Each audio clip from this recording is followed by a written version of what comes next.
रीना 7 साल की है और घर संभालने की जिम्मेदारी उसी के कंधे पर है, क्योंकि उसकी माँ नहीं है और उसके पिता की तबीयत खराब है। उसके पिता का नाम राजेश है और उन्हें कैंसर जैसी भयानक बीमारी है। बेटी, और कितना काम करेगी तू? तुझे देखकर मुझे बड़ी शर्मिंदगी महसूस होती है। बाप होकर भी मैं कुछ नहीं कर पा रहा हूँ। पापा, आप ऐसा मत कहिए, आप आराम कीजिए, मैं सब कुछ संभाल लूंगी। घर का काम करने के बाद रीना नींबू लेकर बाजार चली गई और बाजार में नींबू बेचने लगी। नींबू ले लीजिए साहब, 5 रुपए में 1, 10 रुपए में 3, ले लीजिए साहब, नींबू ले लीजिए साहब। रीना ऐसे ही हर रोज नींबू बेचने के लिए बाजार जाती है। आज उसके सारे नींबू बिक जाते हैं। ये देखकर रीना खुश हो गई। वो घर लौट गई और अपने लिए और अपने पिता के लिए खाना बनाया और फिर अपना स्कूल बैग लेकर वो स्कूल चली गई। सारा काम खत्म करने के बाद स्कूल पहुंचने में उसे देर हो गई। टीचर ने कहा, क्लास तो कब की शुरू हो गई है? इतनी देर तक तुम कहाँ थी? काम कर रही थी सर। तो फिर काम ही करो जाकर। स्कूल क्यों आई हो? बाहर मुर्गा बनकर खड़ी रहो। रीना को क्लास में घुसने नहीं दिया गया। वो क्लास के बाहर मुर्गा बनकर खड़ी रही और उसकी आंखों से आंसू टपकते रहे। क्लास के बच्चे उसे देखकर हंसने लगे। उसके कपड़े फटे हुए थे, उसके एक पैर में जूता भी नहीं था। रीना, तू स्कूल में पढ़ने के लायक ही नहीं है, तेरे पास तो ढंग के कपड़े नहीं है। ये सुनकर रीना को दुख पहुंचा, लेकिन इसमें रीना कर भी क्या सकती है? उसे घर चलाना होता है। सबके नसीब में सुख थोड़ी लिखा है। उधर ब्रजेश की तबीयत अचानक से बिगड़ गई। वो जोर जोर से खांसने लगा और उसके मुंह से खून निकलने लगा। ये क्या? खून? ये देखकर ब्रजेश का पड़ोसी रमेश वहाँ आया और ब्रजेश को लेकर अस्पताल चला गया। स्कूल में पूरा दिन मुर्गा बने खड़े रहने के बाद रीना जब घर लौटी तब उसने देखा कि घर खाली है, उसके पिता घर पर नहीं है। तभी गांव की एक औरत ने उससे कहा, अरे तेरे पिता तो अस्पताल में है, जल्दी जा। ये सुनकर रीना ने रोते हुए दौड़ लगाई और कुछ ही देर में अस्पताल पहुंच गई।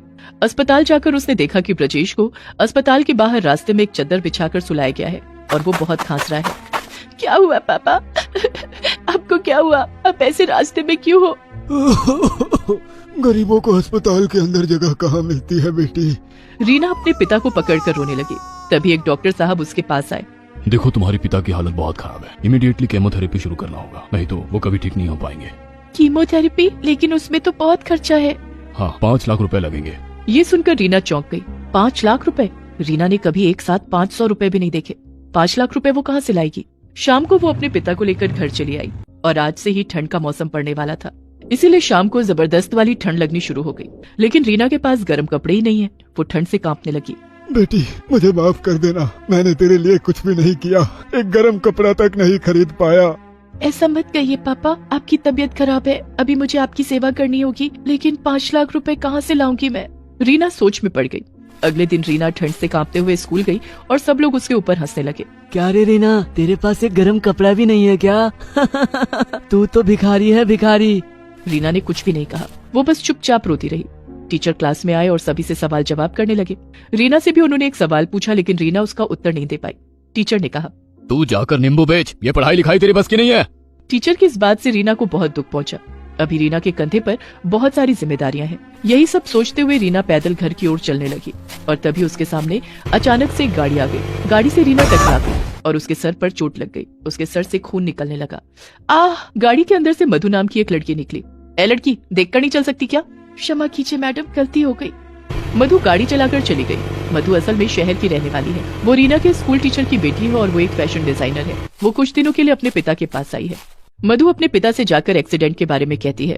ये सुनकर उसके पिता कहते हैं, अच्छा, वो लड़की, वो तो मेरे स्कूल में पढ़ती है, वो कोई काम की नहीं है। छोड़िए पिताजी, मुझे विंटर फैशन का एक नया स्वेटर बनाना है, कुछ नया, लेकिन बन ही नहीं पा रहा है। कोई बात नहीं बेटा, ट्राई करते रहना चाहिए, पता नहीं कब कौन सा चमत्कार हो जाए। मधु स्वेटर का डिजाइन बनाने में लग गई, लेकिन उसके बॉस को कुछ भी पसंद नहीं आया। उधर रीना 5 लाख रुपए का जुगाड़ करने में लग गई। सुबह सुबह तालाब के पास वाली जमीन से उसने साग निकाला और बाजार में बेचने चली गई। लेकिन साग और नींबू बेचकर कितने ही पैसे मिलेंगे उसे? इन पैसों से तो 2 वक्त का खाना भी नहीं होता। अब मैं क्या करूं? मुझे मेरे पिता को बचाना ही होगा, उनके बिना मेरी जिंदगी में और कोई नहीं है। उधर ब्रजेश की तबीयत दिन ब दिन बिगड़ती रही।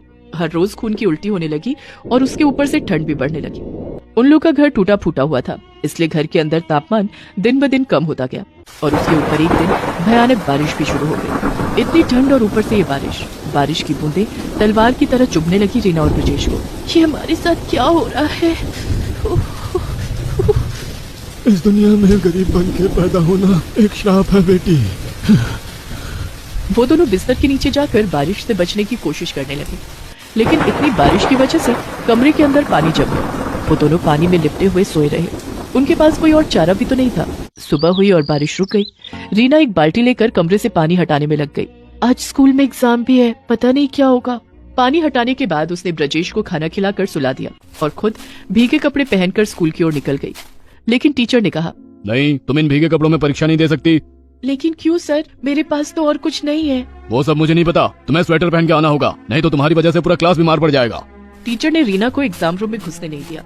रीना बाहर खड़ी होकर सोच ही रही थी कि उसे अभी क्या करना चाहिए। तभी उसने देखा कि स्कूल के बाहर एक गेहूं के गोडाउन के पास गेहूं के बहुत सारे बोरे पड़े हुए हैं। अरे, मैं इससे तो स्वेटर बना सकती हूँ। ये बोलकर रीना वहाँ गई और गोडाउन से एक कैंची मांग लिया और कैंची से बोरे को काट कर स्वेटर जैसा बना लिया और उसके बाद उसे पहन लिया। सर, क्या अब मैं अंदर आ सकती हूँ? टीचर अभी कुछ बोल नहीं पाया। उसने रीना को एग्जाम देने दिया। एग्जाम के बाद रीना घर लौट गई और अपने पिता को भी एक बोरे का स्वेटर पहना दिया। वाह, इसमें तो बहुत ही गर्मी होती है। अच्छा है। गरीबों के लिए यही लाखों रुपए का स्वेटर है। उधर टीचर अपने घर गए। मधु अभी तक स्वेटर नहीं बना पाई थी। टीचर ने उससे कहा, तूने अभी तक स्वेटर नहीं बनाया और उधर उस लड़की ने बोरे से एक स्वेटर बना लिया। क्या कहा आपने? बोरे का स्वेटर? हाँ बेटी, बोरे का। क्यों? मधु ने तुरंत गाड़ी निकाली और अपने पिता को लेकर रीना के घर चली गई। ये क्या टीचर, आप? रीना ने बोरे का स्वेटर पहना हुआ था। उस स्वेटर को देखकर मधु बहुत खुश हो गई। अरे वाह, ये तो बड़ा ही यूनिक डिजाइन है। ऐसा ही एक डिजाइन तो मैं ढूंढ रही थी। तूने तो आज कमाल ही कर दिया। मधु ने रीना से उस स्वेटर को लिया और अपने बॉस को दिखाया। वो स्वेटर बॉस को भी बड़ा पसंद आया और कुछ ही दिनों के अंदर बोरे से बने हुए एक मामूली से स्वेटर ने अमीरों का दिल जीत लिया। मधु ने रीना को डिजाइनर फीस दे दी जो पूरे 10 लाख रुपए थी। 10 लाख रुपए? अरे बाप रे, इससे तो आपका ट्रीटमेंट हो जाएगा पापा। हाँ, हम लोग अमीर हो गए बेटी। रीना ने ब्रजेश का ट्रीटमेंट करवाया। ब्रजेश बिल्कुल ठीक हो गया। इसके बाद से रीना मधु के साथ ही काम करती रही। वो लोग अमीर हो गए और ऐसे ही एक मामूली से बोरे के स्वेटर ने रीना का भाग्य बदल दिया और इसके बाद से वो लोग खुशी खुशी रहने लगे।